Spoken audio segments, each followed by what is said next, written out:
अगर भारत में कॉन्स्टिट्यूशन नहीं होता तो क्या हम आज अपने राइट्स फ्रीली यूज कर पाते?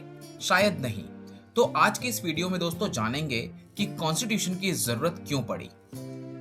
भारत में कॉन्स्टिट्यूशन की जरूरत अचानक नहीं पड़ी थी।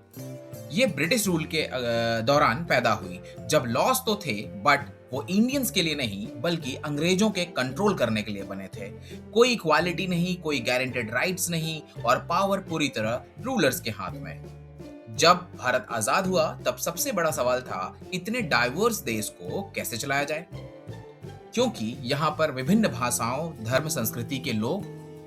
इसलिए जरूरत थी एक ऐसे रूल बुक की जो सबको बराबरी दे, जो सिटीजन्स के राइट्स को प्रोटेक्ट करे और जो सरकार की पावर्स को लिमिट करे। यही बना कॉन्स्टिट्यूशन। इस कॉन्स्टिट्यूशन को बनाने में कई महान लोगों का योगदान रहा, जैसे डॉक्टर B.R. अम्बेडकर जी, जिन्हें फादर ऑफ इंडियन कॉन्स्टिट्यूशन कहा जाता है। उन्होंने दुनिया के कई देशों के कॉन्स्टिट्यूशन का गहराई से स्टडी किया और भारत के लिए बेस्ट फीचर्स चुने। जवाहरलाल नेहरू जी, जिन्होंने ऑब्जेक्टिव्स रेजोल्यूशन पेश किया जो आगे चलकर प्रीएम्बल की फाउंडेशन बना। डॉक्टर राजेंद्र प्रसाद जी, जो कॉन्स्टिट्यूएंट असेंबली के प्रेसिडेंट थे। सरदार वल्लभ भाई पटेल जी, जिन्होंने देश को यूनिफाई किया और एडमिनिस्ट्रेटिव स्ट्रक्चर मजबूत किया।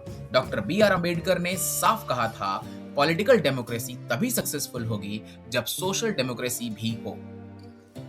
उनका विजन था equality before law, fundamental rights for all and no discrimination. उनकी लीगल नॉलेज और ड्राफ्टिंग स्किल्स इतनी स्ट्रांग थी कि उन्होंने कॉन्स्टिट्यूशन को प्रैक्टिकल और फ्लेक्सिबल दोनों बनाया। इसलिए 26 नवंबर 1949 को कॉन्स्टिट्यूशन अडॉप्ट हुआ और भारत एक डेमोक्रेटिक रिपब्लिक बना जहां लॉ सबसे ऊपर है।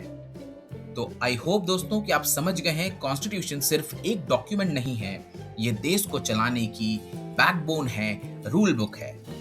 लेकिन सवाल यह है कि क्या हर देश का कॉन्स्टिट्यूशन एक जैसा होता है? तो नेक्स्ट वीडियो में हम जानेंगे टाइप्स ऑफ कॉन्स्टिट्यूशन, रिटन और अनरिटन। तो दोस्तों ये 100 वीडियोस की सीरीज है जिसमें मैं इंडियन कॉन्स्टिट्यूशन को पॉइंट वाइज डिफाइन करने वाला हूं।